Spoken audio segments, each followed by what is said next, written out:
तो कॉर्पोरेट जगत में अक्सर कर्मचारी छुट्टी को लेकर परेशान रहते हैं। हालांकि चीन के एक भाग्यशाली कर्मचारी की इस मामले में लॉटरी लग गई है। कर्मचारी ने कंपनी की ओर से कराए गए लकी ड्रॉ में 1 साल का पेड लीव जीता है, यानी कर्मचारी पूरे 1 साल तक छुट्टी पर रहेगा और उसे इस दौरान कंपनी की ओर से उसकी पूरी सैलरी भी मिलेगी। चीन की एक कंपनी में काम करने वाले कर्मचारी की किस्मत रातों रात बदल गई। उसे 1 साल की छुट्टी मिली, वो भी सैलरी के साथ, यानी कि पेड लीव। दरअसल चीन के शेंजन ग्वांगडोंग क्षेत्र में एक कंपनी के कर्मचारी ने अपनी फर्म के एक एनुअल डिनर में लकी ड्रॉ जीता। जब उसे लकी ड्रॉ के इनाम के बारे में मालूम हुआ तो शुरू में उसे यकीन ही नहीं हुआ। शख्स को इसी लकी ड्रॉ में कुल 1 लाख की पेड लीव मिल गई थी। सामने आए शख्स की तस्वीर में उसने एक बड़ा सा चेक पकड़ा हुआ है जिसमें लिखा है 365 डेज ऑफ पेड लीव। इस शख्स की तस्वीर जब सोशल मीडिया में वायरल हुई तो लोग हैरान ही रह गए। हालांकि इस व्यक्ति का नाम अभी सामने नहीं आया है। रिपोर्ट के अनुसार लकी ड्रॉ प्राइज पोर्ट में पुरस्कार और पेनल्टी दोनों शामिल थे।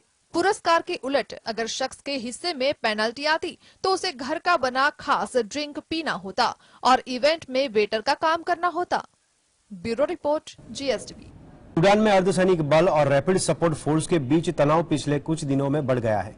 विवाद की वजह से अंतर्राष्ट्रीय स्तर पर समर्थित समझौते पर हस्ताक्षर करने में भी देरी हो रही है। कैसे है हालात, देखते हैं स्पेशल रिपोर्ट में। सूडान की राजधानी खार्तूम में शनिवार को भीषण गोलाबारी और विस्फोट हुआ। मीडिया रिपोर्ट्स के अनुसार सूडानी सेना और अर्धसैनिक रैपिड सपोर्ट फोर्स के बीच झड़प हुई। सेना मुख्यालय और केंद्रीय खार्तूम में रक्षा मंत्रालय की हुई इस घटना में लोगों ने गोलियों की आवाज भी सुनी। सूडानी सेना और अर्धसैनिक रैपिड सपोर्ट फोर्स के बीच का विवाद बढ़ता जा रहा है। इस विवाद की वजह सूडान की सेना का ये मानना है कि अर्धसैनिक बल के तहत आने वाली रैपिड सपोर्ट फोर्स को सेना में शामिल नहीं किया जाना चाहिए। उधर रैपिड सपोर्ट फोर्स खुद को सेना का दर्जा देता है। एक रिपोर्ट के मुताबिक बढ़ते तनाव के बीच शहर के विभिन्न स्थानों पर सैनिकों को तैनात कर दिया गया है। गौरतलब है कि सूडान में अर्धसैनिक बल और रैपिड सपोर्ट फोर्स के बीच तनाव पिछले कुछ दिनों में बढ़ गया है। विवाद के वजह से अंतर्राष्ट्रीय स्तर पर समर्थित समझौते पर हस्ताक्षर करने में देरी हो रही है। Bureau report, GSTV। तो जापान के प्रधानमंत्री सत्ताधारी लिबरल डेमोक्रेटिक पार्टी के एक उम्मीदवार के साथ स्पीच देने वाले थे।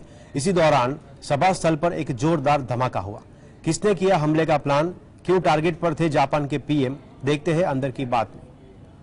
जापान के प्रधानमंत्री फुमियो किशिदा की सभा में शनिवार को एक जोरदार धमाका हुआ। ये ब्लास्ट वाकायामा शहर में PM किशिदा का भाषण शुरू होने से ठीक पहले हुआ। इस दौरान एक जबरदस्त विस्फोट की आवाज आई। जानकारी के मुताबिक जापान के PM फुमियो किशिदा पर स्मोक बम से हमला किया गया था। घटनास्थल पर मौजूद कई लोगों का कहना है कि बम धमाका बहुत ही जोर का हुआ था। इसके बाद पुलिस ने दावा किया था कि उसने हमले की बात कबूल कर ली।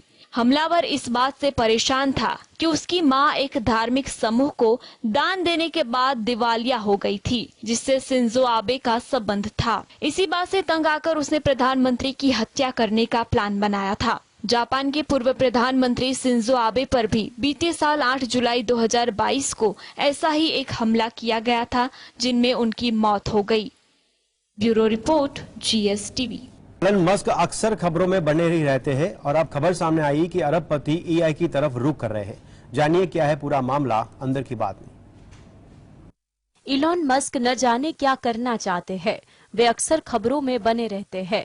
हाईलाइट होने के पीछे की वजह कभी उनके कंट्रोवर्सी वाले ट्वीट होते हैं तो कभी ट्विटर को लेकर जारी किए गए नए अजीब अपडेट।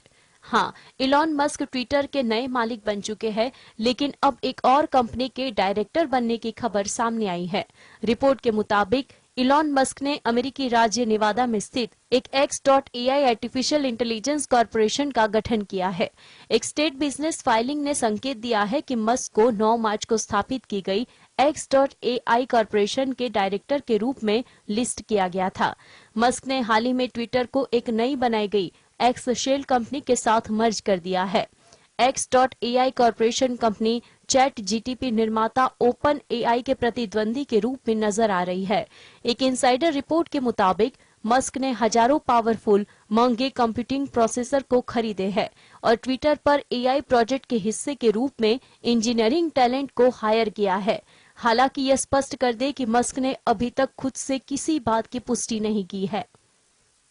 Bureau report, GSTV।